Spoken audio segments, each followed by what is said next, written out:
साइम अयूब का वनडे की टीम में ना होना सरासर एक ज्यादती है। और इस टाइम इस वीडियो के नीचे आप कमेंट पढ़ना, लोग खुश होंगे कि साइम अयूब अच्छी बात है नहीं है, उसने क्या किया T20 वर्ल्ड कप में। जैसा क्रिकेट बोर्ड है सेम वैसी ही हमारी आवाम है, कोई फर्क नहीं है। वो भी इमोशनल होकर सोचते हैं क्रिकेट बोर्ड वाले, और हमारी आवाम भी इमोशनल होकर सोचती है।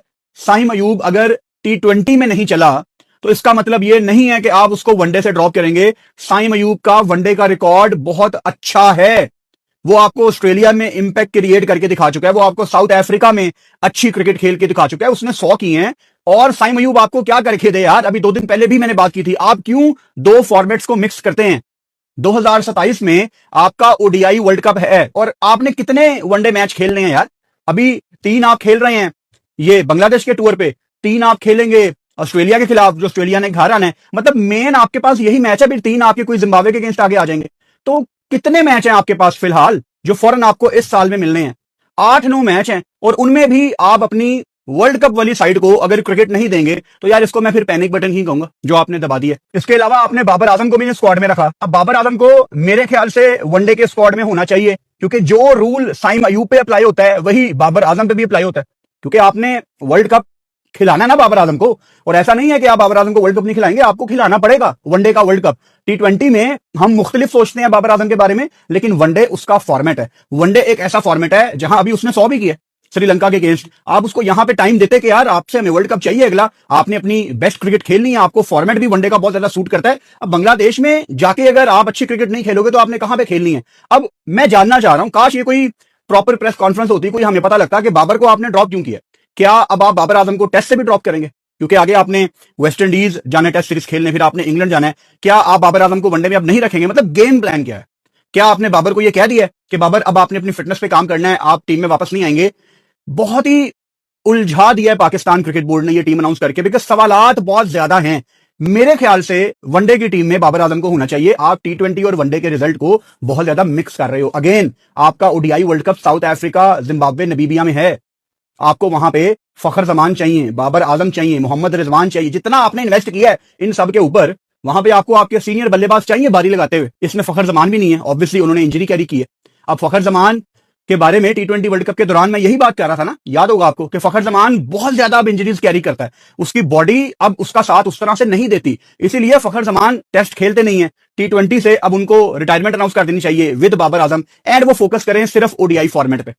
अपनी बॉडी का ख्याल रखें, अपनी बॉडी को रेडी करें, सिर्फ एक डायरेक्शन में सोचें कि हमने साउथ अफ्रीका में कैसे वर्ल्ड कप जीतना है। ये आपकी सोच होनी चाहिए। अच्छा, शहीन शाह अफरीदी आपके कप्तान रिटेन किए गए हैं। मेरी राय वही है शहीन शाह अफरीदी के बारे में जो आपने 2 दिन पहले भी मेरे मुंह से सुनी। जब शहीन को कप्तान बनाया तब भी मैंने यही बात कही। शहीन शाह अफरीदी वनडे में, T20 में, टेस्ट का तो खैर सवाल ही पैदा नहीं होता, किसी भी फॉर्मेट में शहीन शाह अफरीदी आपका कप्तान नहीं होना चाहिए। उसकी सिंपल वजह यह है, एक वर्कलोड, दूसरा उसकी इंजरीज, उसकी बॉडी जिस तरह इंजरीज कैरी करती है, तीसरा दिमाग नहीं है। जिस बॉलर को 2 छक्के पड़ जाएं तो तीसरा वो कॉम्प्लीमेंट्री खा जाता है, उसने क्या मुश्किल हालात में फैसले करने हैं। और शहीन शाह अफरीदी को हमने श्रीलंका के खिलाफ देख लिया था ना कैंडी में, आखिरी ओवर में भाई साहब 28 करवाने लगे थे। तो एक ऐसा बॉलर जिसपे हमें ट्रस्ट ही नहीं है, वो किस तरह इतने बड़े टूर्नामेंट में पाकिस्तान को लीड करेगा? उसको खुद भी बचना है और टीम को भी बचाना है। मेरा नहीं ख्याल कि शहीन को कप्तान बनाना एक बेहतर फैसला था। अब मसला यह है कि जो गलतियां इन्होंने कर ली हैं, अब उन गलतियों पे कायम भी रहा जा रहा है। अब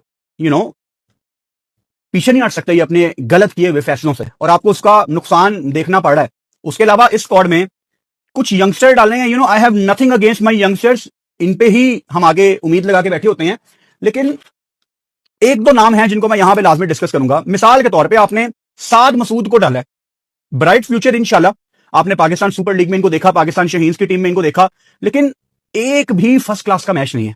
लिस्ट ए में सिर्फ 3 मैच हैं साद मसूद के, सिर्फ 3 मैच। इससे ज्यादा मतलब क्या आप इसको समराइज करेंगे? 3 मैच हैं लिस्ट ए के, आप इसकी बेस पे उसको वनडे का डेब्यू करा रहे हैं। चलो अगर आपने उसको T20 का डेब्यू कराना होता तो मैं कह देता यार चलो बच्चे ने 24 T20 मैच खेले हुए हैं ओवरऑल। 3 लिस्ट ए का मतलब है 50 ओवर की क्रिकेट। 3 लिस्ट ए के उसने मैच खेले हुए हैं, उसकी बेस पे आप उसको लेके जा रहे हैं वनडे की टीम में। अच्छा, इसमें आप लोग कह सकते हैं कि जी मास सदाकत भी तो यंगस्टर है ना। मास सदाकत ने फिर भी 25 फर्स्ट क्लास मैच खेले हुए हैं।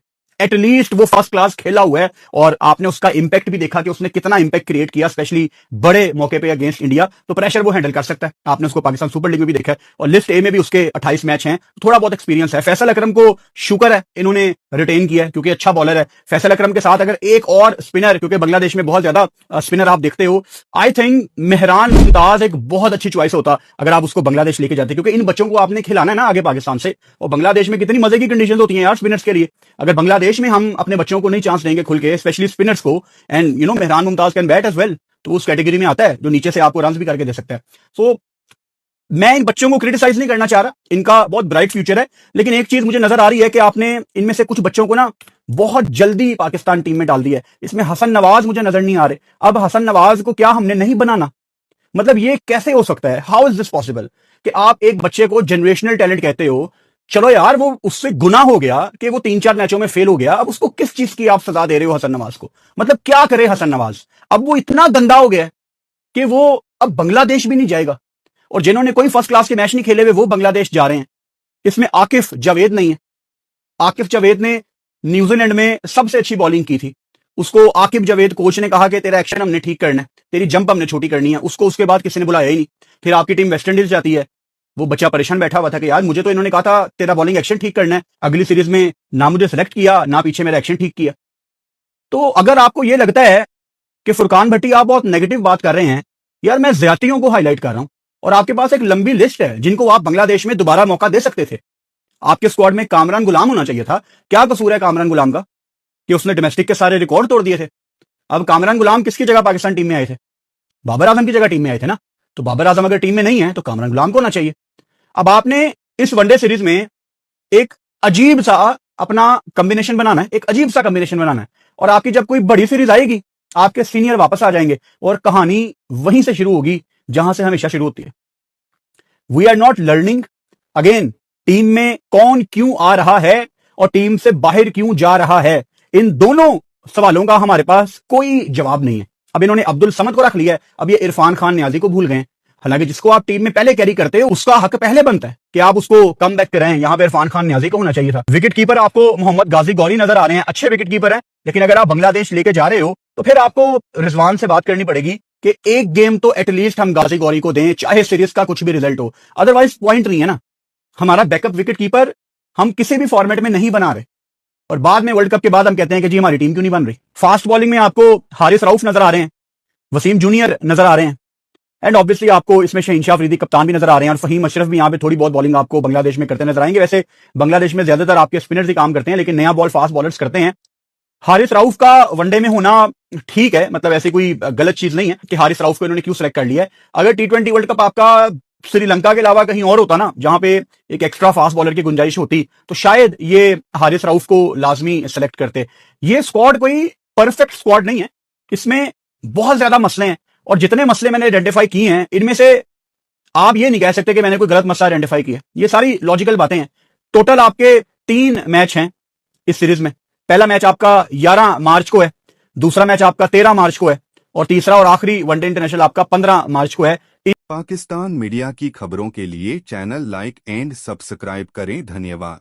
इन तीनों मैचों में मैं लाइव स्ट्रीम करूंगा, आपको टाइमिंग बता दूंगा कि किस टाइम पे मैं लाइव आऊंगा। स्क्वाड पे वापस आते हैं। साहिबजादा फरहान से मुझे बहुत ज्यादा, तो थोड़ा सा आपको टाइम लगता है, लेकिन आई एम श्योर फरहान को टाइम नहीं लगेगा, ना ही उनको टाइम लगना चाहिए। बल्कि मैंने 2 दिन पहले वीडियो में एक्सप्लेन भी किया था कि T20 से ज्यादा अच्छा फॉर्मेट ये साबित हो सकता है फरहान के लिए, क्योंकि फरहान पे एक वाहिद क्रिटिसिज्म क्या होता है कि थोड़ा सा वो टाइम ले लेते हैं, डॉट बॉल्स आ जाती है, जिसको उन्होंने इंप्रूव किया डेफिनेटली, लेकिन वनडे मेरे ख्याल से उनको बहुत ज्यादा यहाँ पे सूट करेगा। अबरार अहमद इस टूर पे बहुत अहम रोल अदा करेंगे as your front line spinner. Shadab Khan इसमें नहीं है, जो कि मेरा ख्याल है बिल्कुल ठीक डिसीजन है, उनको सेलेक्ट भी नहीं करना चाहिए था। परफॉर्मेंस आपके सामने मौजूद है, लेकिन अगेन कौन क्यों बाहर गया और कौन क्यों अंदर आया, ये समझ से बाहर है। अब पाकिस्तान टीम के पहले वनडे मैच में थोड़े दिन हैं, पाकिस्तान ने 8 मार्च को बांग्लादेश जाना है। अब क्या पाकिस्तान ने 2-3 दिन का कोई कैंप लगाना है? ऐसी कोई खबर फिलहाल पाकिस्तान क्रिकेट बोर्ड ने हम तक नहीं पहुंचाई, लेकिन 2-3 दिन का कैंप लगना चाहिए। ऑन द अदर साइड खबरें आ रही हैं कि पाकिस्तान के सीनियर प्लेयर्स खुश नहीं हैं माइक हेसन से। आप पढ़ ही रहे हैं ना सारी खबरें, और ये वो बातें हैं जो T20 वर्ल्ड कप से पहले, T20 वर्ल्ड कप के दौरान, और अब आज सेमीफाइनल है पहला जिसमें मैं लाइव आया हूंगा। आपने ये वीडियो देखी है तो लाइव भी मुझे ज्वाइन करें। मैं अब भी यही बात कर रहा हूं, पाकिस्तान के कप्तान ने, सलमान अली आगा ने बहुत गलतियां की हैं माइक हेसन की बातें मान के। मैंने इनको सरफराज अहमद की भी एग्जांपल्स दी वीडियो में कि आप दूसरे सरफराज अहमद ना बने। सैफी हमारा लग गया था मिकी आर्थर के नीचे, आप सारे डिसीजन मान रहे हैं माइक हेसन के। अब माइक हेसन साहब अगर चले भी जाएं वापस तो कौन उनको याद रखेगा? कोई भी नहीं। लेकिन लोग किस पे उंगलियां उठाएंगे? सलमान अली आगा पे। यही बातें हमारे कप्तानों को समझनी है कि अगर वो एक वीक कप्तान हैं, अगर उनकी नहीं मानी जा रही, अगर उनकी नहीं सुनी जा रही, आप कप्तानी छोड़ दें, आप अनाउंस करें यार देयर इज नो पॉइंट, मेरी टीम ही नहीं है, ये मेरे से ना पूछा जा रहा है, ना मैं अपने फैसले कर सकता हूं। तो फिर आखिर में सवालिया निशान तो आपके ऊपर आते हैं ना as a captain.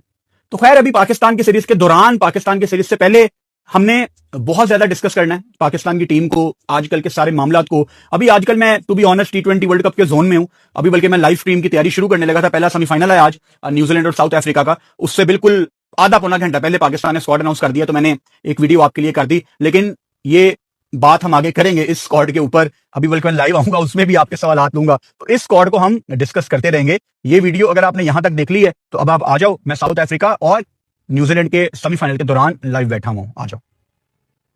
Pakistan media की खबरों के लिए चैनल लाइक एंड सब्सक्राइब करें। धन्यवाद।